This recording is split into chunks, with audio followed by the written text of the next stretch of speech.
আসসালামু আলাইকুম রহমতুল্লাহি বারাকাতুহু। আমি ডাক্তার Mohammad Sarwar Kamal, deputy director Chittagong international dental college hospital এবং CEO core dental and implant centre. আমি এবং আমার মিসেস দুজনেই ডেন্টাল সার্জন। আমার মিসেস সরকারি চাকুরি করেন, 33 বিসিএসে চট্টগ্রাম মেডিকেল কলেজে পোস্টিং রয়েছে। আমাদের 4 সন্তান রয়েছে, 4 জনই ছেলে। তো বড় ছেলে পরে ফজদারহাট ক্যাডেট কলেজে ক্লাস 9-এ, দ্বিতীয় ছেলে চট্টগ্রাম সরকারি উচ্চ বিদ্যালয়ে, তৃতীয় এবং চতুর্থ জন হচ্ছে প্রেসিডেন্সি ইন্টারন্যাশনাল স্কুল। তো বাচ্চা লালন পালনের ক্ষেত্রে মূলত আপনারা সকলেই জানেন যে বাবাদের চেয়ে মায়েরাই সবচেয়ে বেশি সম্পৃক্ত থাকেন এবং এটাই খুব স্বাভাবিক। যেহেতু আমার মিসেসও কর্মজীবী এবং আমিও কর্মজীবী, সুতরাং এখানে আমার মা বাবা যারা আমার সাথে রয়েছেন এবং আমার একজন দাদি আছেন যিনি ছোটোকাল থেকে এবং বড় বাচ্চাটাকেও লালন পালন করেছেন, ওনাদের সহযোগিতাকে আমি অকুণ্ঠ চিত্তে স্বীকার করছি। তো এই ক্ষেত্রে যেটা সবচেয়ে জরুরি সেটা হচ্ছে মা যতই কর্মজীবী হোক না কেন এক বেলা অবশ্যই তাকে ফ্রি থাকতে হবে আমি মনে করি। কারণ মায়ের যদি টাচ না পায়, মায়ের যে গুণগুলো, ভালো গুণগুলো আমরা যেটা চাচ্ছি সেটা ছেলেদের মাঝে কিংবা সন্তানদের মাঝে স্থানান্তরিত করা, তাদেরকে বোঝানো, এটা আসলেই সম্ভব নয়। তো সেই ক্ষেত্রে আমার মিসেস বিশেষ করে বিকালবেলা সময়টুকুতে তাদের সাথে সম্পৃক্ত থাকার চেষ্টা করে এবং সারাদিন বিভিন্নভাবে কোচিং থেকে শুরু করে স্কুল থেকে শুরু করে সব কিছু তদারকি করে। এই ক্ষেত্রে আমি আসলে শুধু ফাইন্যান্সিয়াল ম্যাটার্সগুলো দেখি এবং বিভিন্ন সিদ্ধান্ত বাস্তবায়নে সে আমার পরামর্শ নেই, সেগুলোতে সহযোগিতা করি। এই ক্ষেত্রে আমি মনে করি যথেষ্ট কষ্ট করেন মা হিসেবে, প্রত্যেক মায়েরাই হয়তো করেন, কিন্তু যেহেতু আপনারা সকলেই জানেন যে ছেলেরা একটু দুষ্টামি বেশি করে, এই দুষ্টামির মধ্য দিয়েই তাদেরকে কন্ট্রোল করতে হয়।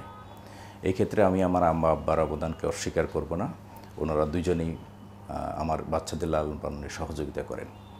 স্কুল সিলেকশনে বাচ্চাদের প্রথমত আমি মনে করি যে স্কুল যেটা, সেটার আগে যেটা জরুরি সেটা হচ্ছে একদম শিশুকাল থেকে যখন থেকে বাচ্চা কথা বলা শুরু করবে তখন থেকে তাকে ম্যানার্সগুলো শেখানো, এটিকেটগুলো শেখানো, এবং বাচ্চারা সাধারণত অনুকরণ প্রিয় হয়ে থাকে, আপনারা সকলেই জানেন। আমরা যেটা করছি সেটা তারা ধরে নিচ্ছে। হয়তো আপনি মনে করছেন তারা খেয়াল করছে না, বিশ্বাস করুন তারা যথেষ্ট পরিমাণ অনুকরণ করে এবং সেটা ফলো করে। এবং বাচ্চারা যেহেতু ছোটোকালে খুবই অনুকরণ প্রিয় হয়ে থাকে, সুতরাং আমাদের উচিত তাদের সামনে খুব ভালো ব্যবহার করা, কোনো একটা জিনিস দুষ্টামি করলে সেটাকে কন্ট্রোল কীভাবে করতে হয়, রাগ না দেখানো, আস্তে করে বুঝিয়ে বলা, এই সমস্ত বিষয়গুলো ছোটোকাল থেকেই আসলে প্র্যাকটিস করাতে হবে। দ্বিতীয়ত যেটা হচ্ছে, আমরা যারা মুসলিম মায়ের সন্তান, সৃষ্টিকর্তার সাথে যে পরিচয়টা বিভিন্নভাবে শিশু মনে অবশ্যই ঢুকিয়ে দিতে হবে, এটা খুবই জরুরি।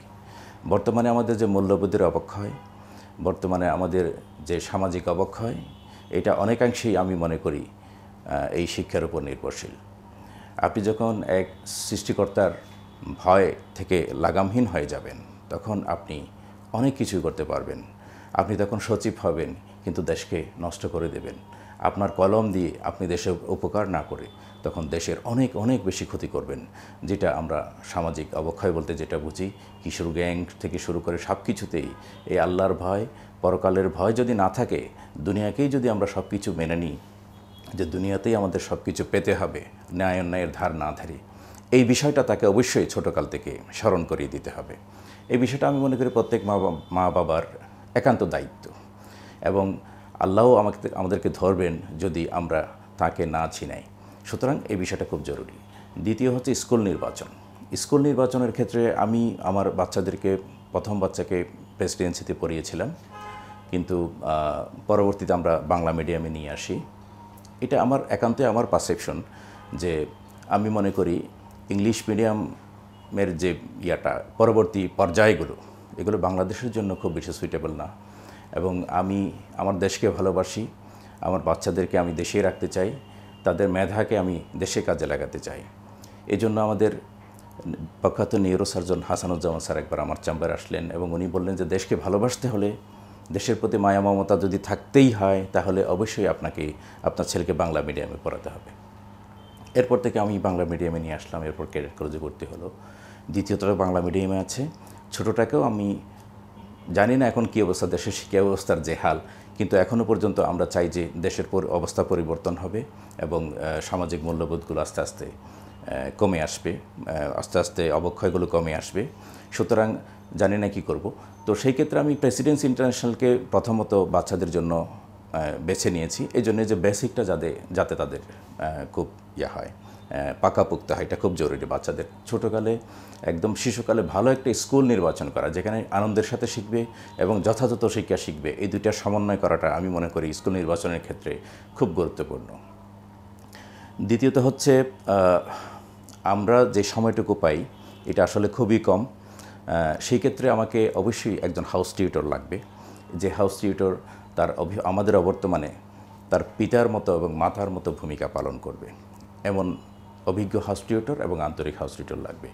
এবং যেটা সবচেয়ে জরুরি, শুধু হাউস টিউটরের উপর নির্ভর করলে হবে না, আমরা বাচ্চাদেরকে প্রতিনিয়ত তদারকি করি, বিশেষ করে তার মা প্রতিদিন আজকে কী পড়ছে না পড়ছে, স্কুলে কী পড়াচ্ছে না পড়াচ্ছে, এই বিষয়টা কিন্তু আমাদের জন্য মনে হয় খুব গুরুত্বপূর্ণ। যে শুধু টিউটরের উপর কিংবা স্কুলের টিচারের উপর ছেড়ে দিলে এটা হবে না। আসলে কোন জায়গায় গ্যাপ হতে পারে আপনার স্কুল যেটা আপনি সিলেক্ট করেছেন, ওই স্কুলটা হয়তো আপনি যেভাবে চাচ্ছেন অথবা আপনার সন্তানের হয়তো মেরিট আছে, কিন্তু সেভাবে তারা ইউটিলাইজ করতে পারছেন না।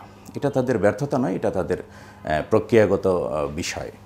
সুতরাং আপনি যেভাবে চাচ্ছেন, আপনার শিশুকাল যেভাবে ছিল কিংবা আপনি যেভাবে গড়তে চাচ্ছেন, আপনার অভিজ্ঞতা দিয়ে বাচ্চাদেরকে একটু শানিত করতে চাচ্ছেন, সুতরাং আপনাকে অবশ্যই এখানে প্রতিদিন বাচ্চাদের পড়াশোনাগুলো তদারকি করতে হবে, তাদের ছোট ছোট ভুলগুলো ধরিয়ে দিতে হবে, তাদের বানানগুলো শুদ্ধ করতে হবে, তাদের লেখাগুলো শুদ্ধ করে দিতে হবে, তাদেরকে পরীক্ষায় নাম্বার কেন কম পেল এবং কী জন্য কম পেল, সামনের বারে যাতে ভালো করা যায় এইভাবে উৎসাহিত করতে হবে। নিয়মিত ছোট ছোট পুরস্কারের ব্যবহার করতে হবে, তাদের ভালো কাজের পুরস্কার দিতে হবে। সবসময় বকাঝকার মধ্যে মা বাবাকে যাতে না রাখেন, এটা আমি অনুরোধ করব। তাদেরকে নিয়ে মাঝে মধ্যে ঘুরতে যাবেন।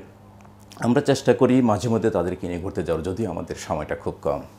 তো আমি মনে করি এভাবেই বাচ্চাদেরকে যদি গড়ে তোলা হয়, আমি ভবিষ্যতের কথা জানি না, কিন্তু যদি বাচ্চাদেরকে শিশুকালে যে ভিতটা ওইটা যদি আমরা শক্ত করে দিতে পারি, তাহলে আমার মনে হয় আমরা প্রত্যেকটা পরিবার যদি দেশপ্রেমে উজ্জীবিত হয়, আল্লাহ এবং তার রাসূলকে চিনে যদি বড় হতে পারি, আমরা এক একটা মানব সম্পদে পরিণত হব ইনশাআল্লাহ। আমার বড় ছেলেকে পড়ানোর ক্ষেত্রে খুব বেশি ব্যাগ পেতে হয় নাই। সে কথা ছোটোকালে খুব চঞ্চল ছিল, অত্যন্ত চঞ্চল ছিল। একটু বড় হওয়ার সাথে সাথে এটা কাটিয়ে উঠতে পেরেছে সে। সুতরাং তার ক্ষেত্রে তার মা যা বলতো সে শুনতো। কিন্তু দ্বিতীয় ছেলেটা আমাদের একটু চঞ্চল, এখনও পড়াশোনায় মনোযোগ আমরা করতে পারিনি, ক্লাস 6-এ পড়ে সে। কিন্তু আমরা হাল ছাড়িনি। আমরা আশা করছি যে ক্রমাগত প্রক্রিয়ার মাধ্যমে একসময় না একসময় সে আরও মনোযোগী হবে। এবং এই অবস্থায় আমরা যেটা করি, সে একদম মনোযোগ কম, অত্যন্ত মেধাবী কিন্তু মনোযোগ কম। এই জন্য আমরা করি কি, টিচারের পরিমাণটা তাকে বাড়িয়ে দিয়েছি। সেই ক্ষেত্রে ধরেন সকালে সময় পেলে একজন টিচার শুধু তার পড়ার সময় বসে থাকে, যদিও এটা ঠিক না, আমরা কিন্তু এটা করিনি, কিন্তু আমরা বাধ্য হয়েছি এটা করতে, কারণ যে সময়টা চলে যাচ্ছে সেটা তো আর আসবে না ফিরে। সুতরাং তার পড়াশোনাটা ডেলি যাতে সম্পন্ন হয়, সেজন্য আমরা সকালেও একজন টিউটরের ব্যবস্থা করেছি, যেটা বড়টার ক্ষেত্রে ছিল না। তো এই ক্ষেত্রে তাকে একটু বেশি তদারকি করতে হয় আসলে অ্যাকচুয়ালি, এবং সে খুব বেশি আবেগপ্রবণ এবং একটু দুষ্টামি করে, মাঝে মধ্যে খুব মোডি হয়ে যায়। তার সাথে খুব আমরা সহমর্মিতার সাথে তাকে আমরা সাপোর্ট দিই, তার মানসিক দুঃসময়েরগুলোতে সে যেটা ফিল করে তখন আমরা তাকে সাপোর্ট দিই। যথাসম্ভব তাকে বোঝানোর চেষ্টা করি যে তোমাকে আরও পড়তে হবে, মনোযোগ দিতে হবে, কিন্তু হাল ছেড়ে দিই না। এটা হচ্ছে দ্বিতীয় সন্তানের বিষয়টা। আর তৃতীয় এবং চতুর্থ যেই দুইজন আছে, বিশেষ করে তৃতীয় জনকে আমরা বাসায় হিপস করাচ্ছি, এটা তার জন্য বাড়তি লোড। কিন্তু আমরা মনে করি যে যতটুকুই সম্ভব আমরা করে যাব। এটা হয়তো 2 বছরে হবে না, 3 বছরে হবে না, টোটাল 4-5 বছরও লাগতে পারে। এটা করিয়ে যাচ্ছি আমরা, একজন হুজুর আলাদা করে আমরা রেখেছি। তো সে মোটামুটি তাকে আমরা মোটামুটি সাপোর্ট দিয়ে যাচ্ছি। যাতে সে বুঝতে না পারে যেটা তার জন্য বাড়তি লোড। এই হচ্ছে বিষয়গুলো। আর একদম ছোট যেটা, সে একটু অসুস্থ থাকে, তাকে আমরা খুব বেশি জোর দিচ্ছি না, কিন্তু বেসিক বিষয়গুলো যাতে সে ধরে নিতে পারে এবং সে যাতে ভালোভাবে গড়ে উঠতে পারে, এই জন্য চেষ্টা করি তার জন্য। এই হচ্ছে আমাদের চ্যালেঞ্জগুলো ছিল। আর বিশেষ করে আসলে বাচ্চাদেরকে যদি আপনারা তাদের তাদের নিজস্ব বলয়ে যদি তাদেরকে গড়ে তুলতে পারেন, তাদের যে সার্কেলটা গড়ে ওঠে, বিশেষ করে এই যে কিশোর গ্যাং বলতে যেটা বুঝি, অসৎ সঙ্গ যেটা, ওইটা থেকে বাঁচিয়ে রাখার জন্য যেটা ব্যস্ত রাখতে হবে তাদেরকে বিভিন্নভাবে। হয় পরিবারের সাথে রাখবেন, অথবা এমন কিছু ফ্রেন্ড সার্কেল তাকে তৈরি করে দিবেন যারা আমাদের মতো চিন্তা করে, যার যে ফ্যামিলি আমাদের মতো। এটা কিন্তু খুব জরুরি। এই সময়টা মানুষ যদি বিপদগামী হয়ে যায়, আপনি শত চেষ্টা করলেও কিন্তু আর ফিরিয়ে আনতে পারবেন না।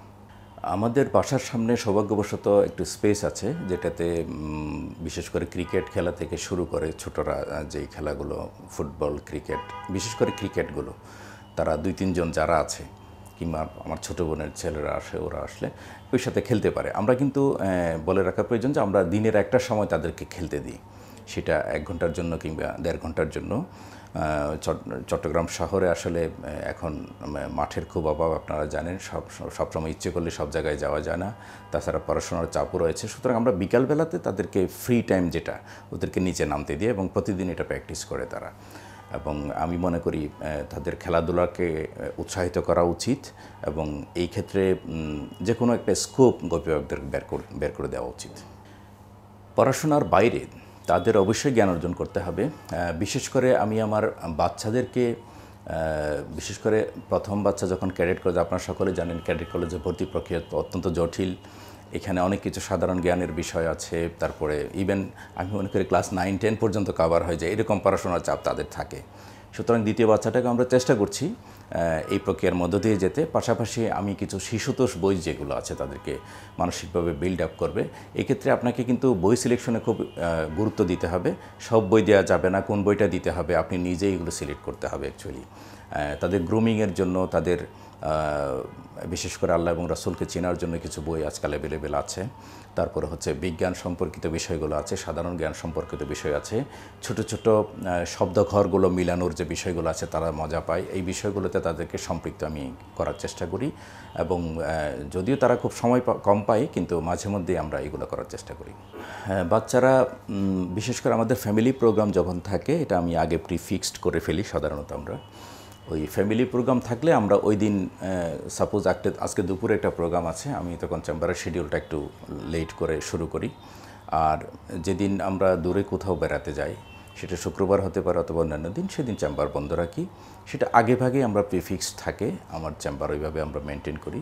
আর বাচ্চাদেরকে পড়ানোর যে বিষয়টা, আমি একদম পড়াই না তাই না, খুব কম পড়াই, কিন্তু মাঝে মধ্যে পড়াই। সেটা আগে ভাগে বলে দেওয়া থাকে যে আজকে তোমার আব্বু তোমাকে পড়াবেন, এতটার দিকে পড়াবেন। ইভেন আজকে সে পড়তে চায় না, ঠিক আছে কালকে পড়বেন। তাদেরকে জোর করি না, তবে সময় দেওয়ার চেষ্টা করি। বিশেষ করে করোনার সময়টাতে আমি নিবিড়ভাবে 2 থেকে 3 মাস তাদেরকে সময় দিয়েছিলাম। এটা আমার মনে হয় সবচেয়ে আমার স্মৃতিতে অম্লান থাকবে। বাচ্চাদেরকে নিবিড়ভাবে আমি যখন চেম্বার বন্ধ করে দিয়েছিলাম, তখন আমি পড়িয়েছিলাম। আর এমনি সময় আমরা বের করি খুব কম, কিন্তু আমরা বের করার চেষ্টা করি। যে মাঝে মধ্যে আমরা কক্সবাজার ঘুরতে যাই, কিংবা সিলেটেও আমরা বাচ্চাদেরকে নিয়ে গিয়েছি একাধিকবার। এই বিষয়গুলো আমরা করে থাকি সাধারণত। দাঁতের যত্নের ক্ষেত্রে যদি বলতে হয়, আমরা যেহেতু ডেন্টাল ট্রিটমেন্ট করে থাকি, বেশিরভাগ ক্ষেত্রে বাচ্চাদের ক্ষেত্রে যেটা দেখি, এটা আসলে আমাদের কালচারেই এটা ঘাটতি আছে, যে বাচ্চাদেরকে দাঁতের ব্যাপারে সচেতন করে তোলা। বিশেষ করে মায়েরা, বাবারা অনেকেই জানেন না যে বাচ্চাদের দাঁতগুলো তার না পড়া পর্যন্ত স্থায়ীভাবে থাকা উচিত, এবং ভালোভাবেই থাকা উচিত। ধরুন একজনের দাঁত একটা নষ্ট হয়ে গেল, সামনে পরীক্ষা, অথবা ইভেন তার স্কুল কার্যক্রমেও দিনের জন্য বন্ধ হয়ে যায়, তাহলে পড়াশোনায় ব্যাঘাত ঘটছে, তার মানসিকভাবে সে একটু আপসেট থাকছে। এমনকি অনেক বাবা মা জানেনই যে তার সন্তান খাচ্ছে না কেন, অথচ তার দাঁতে ব্যথা। তো এই জন্য আমি বলি যে বাচ্চাদের দাঁত ওঠার পর থেকে একজন ডেন্টাল সার্জনের অবশ্যই পরামর্শ নেওয়া উচিত। বিডিএস পাস করা একজন ডেন্টাল সার্জন আপনার নিকটস্থ, অথবা আপনি যার কাছে যান, এবং তার কাছ থেকে উপদেশগুলো আগে জেনে নিতে হবে। অ্যাকচুয়ালি বাচ্চাকে ব্রাশ করিয়ে দেওয়ার বিষয়টা খুব গুরুত্বপূর্ণ। কারণ আমরা যেখানে নিজেরাই ব্রাশ করতে ভালোভাবে পারি না, বিভিন্নভাবে আমাদের ভুল হয়ে যায়, সেখানে বাচ্চারা পারবেই না। সুতরাং বাচ্চাদেরকে, শিশুদেরকে ব্রাশ করিয়ে দেওয়ার বিষয়টা খুব জরুরি। বাবা অথবা মা মিনিমাম এক বেলা অবশ্যই ব্রাশ করিয়ে দিতে হবে। তারপর হচ্ছে ডেন্টাল চেকআপটা যদি না করা হয় তাহলে বাচ্চাদের যদি ছোট ছোট ক্যারিজ থাকে কিংবা ক্যারিজ প্রিভেনশনের বিষয়গুলো থাকে, ওইগুলো কিন্তু আসলে পারিবারিকভাবে হয়ে ওঠে না। সুতরাং ডেন্টিস্টের কাছে যাবেন প্রতি 6 মাস পরপর, মিনিমাম 1 বছর পরপর অবশ্যই ভালো অবস্থায় দাঁতের চেকআপটা বাচ্চাদেরকে করাতে হবে। এবং আমরা যে সমস্ত ক্ষেত্রে বাচ্চাদের ক্ষেত্রে, শিশুদের ক্ষেত্রে যেটা দেখি সেটা হচ্ছে 6 বছর বয়সে যেটা হয় সাধারণত, আমরা জানি যে বাচ্চাদের দাঁত হচ্ছে মূলত 20টি, তাহলে 32টা দাঁত কখন ওঠে, বাকি 12টা দাঁত এটা পরে ওঠে, পিছনের দিকে ওঠে। চোয়াল যখন বড় হতে থাকে পরে ওঠে। বিশেষ করে 6 বছর বয়সে নিচে 2টা এবং উপরে 2টা একদম পিছনে বড় বড় দাঁত উঠে। কিন্তু আমরা মনে করি যে এই দাঁতগুলো পড়ে যাবে, সুতরাং সমস্যা নেই, এগুলো ক্যারিজ হলে সমস্যা নেই। কিন্তু বিশ্বাস করুন, আমাদের কাছে ইয়াং এইজের যে পেশেন্টগুলো আসে, বিশেষ করে 15, 16 বছর, 18 বছর, ইভেন আপনাদের নিজেদের অভিজ্ঞতা থেকে আপনারা দেখবেন যে লাস্টের 3টা বড় দাঁতের প্রথম দাঁত যেটা 6 বছর বয়সে ওঠে, এটাই সবচেয়ে বেশি ক্ষতিগ্রস্ত হয়। সুতরাং যাই হোক, এই সমস্ত বিষয় কিন্তু অভিভাবকদের জানার কথা না। সুতরাং একজন ডেন্টাল সার্জনের পরামর্শ নিতে হবে এবং ঠিকমতো ট্রিটমেন্ট করিয়ে নিতে হবে। কারণ যদি আপনি ছোট একটা ক্যারিজ থাকতে ফিলিং করিয়ে নিতে পারেন, তাহলে শিশুকে আর কষ্ট দেওয়ার প্রয়োজন পড়ে না। অনেক লম্বা প্রসিডিওর, যেটা আমাদের বড়দের জন্য একটা ইনজেকশন দেওয়াটা খুব একটা কষ্টদায়ক বিষয়, বাচ্চাদের, শিশুদের যাতে এটা করতে না হয়, এই জন্য ছোটো থাকতেই যাতে এটা প্রিভেন্ট করা যায়, অথবা নিয়মিত ব্রাশ করা, ফ্লুরাইড সম্পর্কিত জ্ঞানগুলো, এগুলো কিন্তু খুব ইম্পর্টেন্ট। আর বড়দের ক্ষেত্রে সেটা হচ্ছে, যদি আমরা ছোটোকাল থেকে এই প্রক্রিয়া অভ্যস্ত হতে পারি, অর্থাৎ রেগুলার যে চেকআপ, আপনি হয়তো আপনার ডেন্টাল ট্রিটমেন্টের জন্য ডাক্তারের কাছে গিয়েছেন, চেষ্টা করবেন আপনার মুখের সমস্ত প্রবলেমসগুলো জেনে নেওয়ার জন্য। যেই প্রবলেমসে গিয়েছেন শুধু সেই প্রবলেমস নয়, কারণ আপনার অন্য দাঁতেও প্রবলেম থাকতে পারে। ডাক্তারকে অনুরোধ করুন আপনার পুরো মুখটা চেক করে দেওয়ার জন্য। কারণ হতে পারে আপনি বাহির থেকে দেখতে পাচ্ছেন না, ভিতরে একটা ক্যারিজ রয়ে গেছে, যেটা একটা এক্সরে করে হয়তো দেখা যেতে পারে যে ওখানে একটা ফিলিং করে নিলে আর 1 বছর পরে হয়তো আপনার এটাকে রুট ক্যানাল ট্রিটমেন্টের মতো একটা সময় সাপেক্ষ এবং কষ্টদায়ক, বিশেষ করে রোগীদের সাইড থেকে আমি বলছি, যদিও আজকাল রুট ক্যানাল ট্রিটমেন্ট ব্যথামুক্তভাবেই আমরা করে থাকি সাধারণত, এবং অনেক এক্সপেন্সিভ, সময় এবং খরচ দুটাই আপনার বাঁচবে।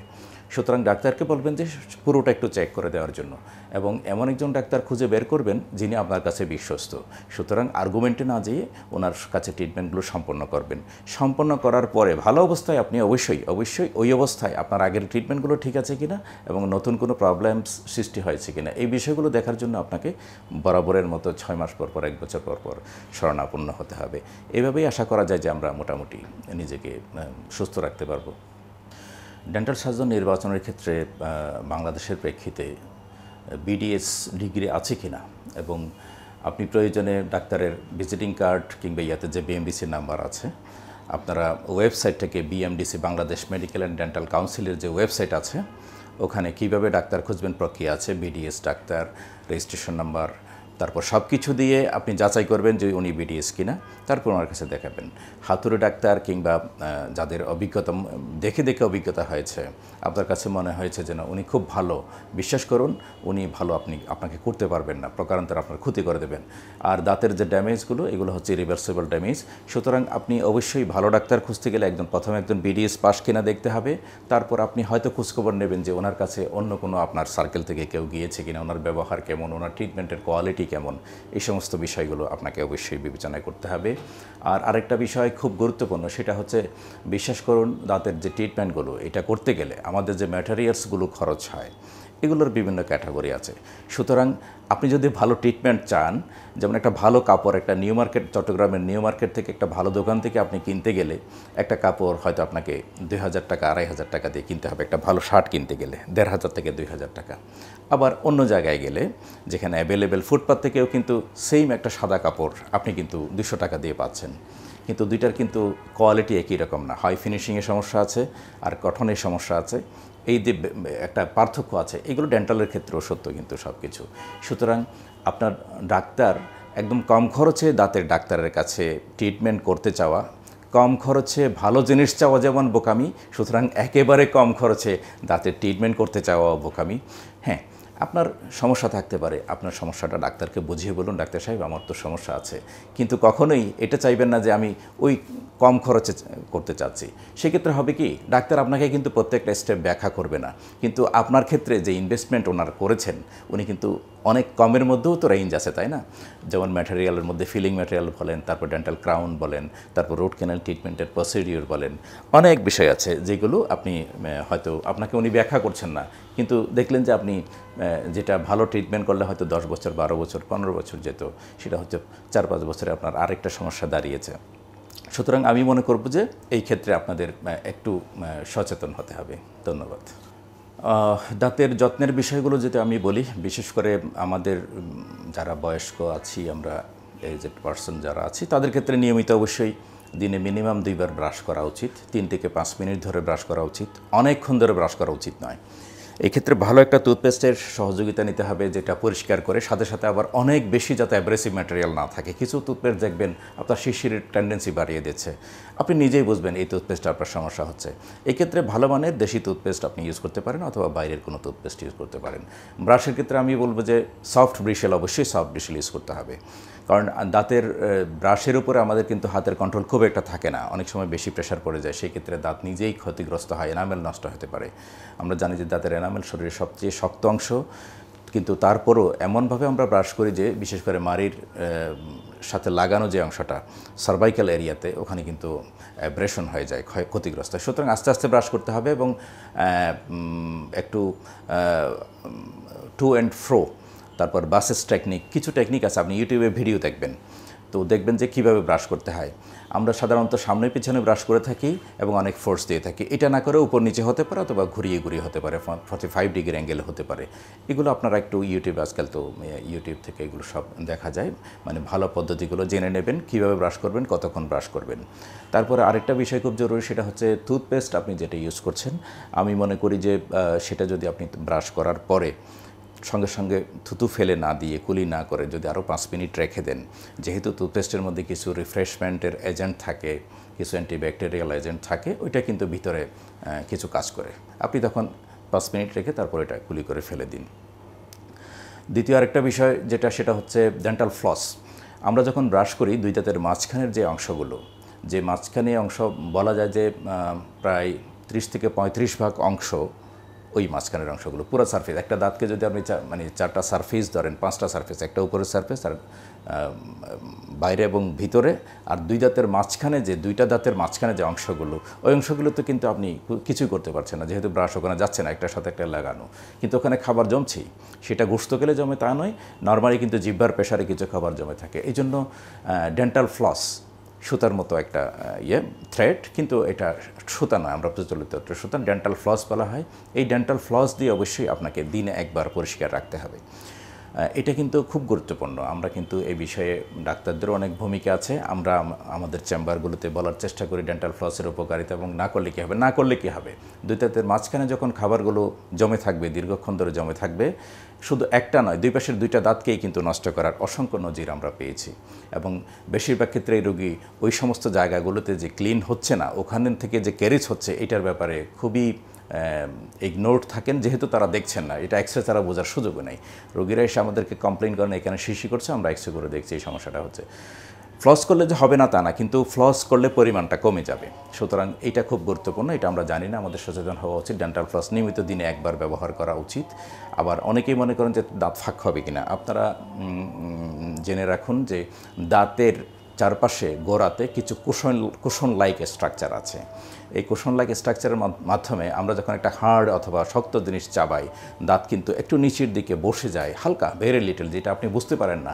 যদি তা না হতো, প্রত্যেকটা হার্ড চাওয়ানোর সাথে সাথে, মানে জোরে চাপ দেওয়ার সাথে সাথে দাঁতের এনামেলটা প্রত্যেকবার ভেঙে যেত।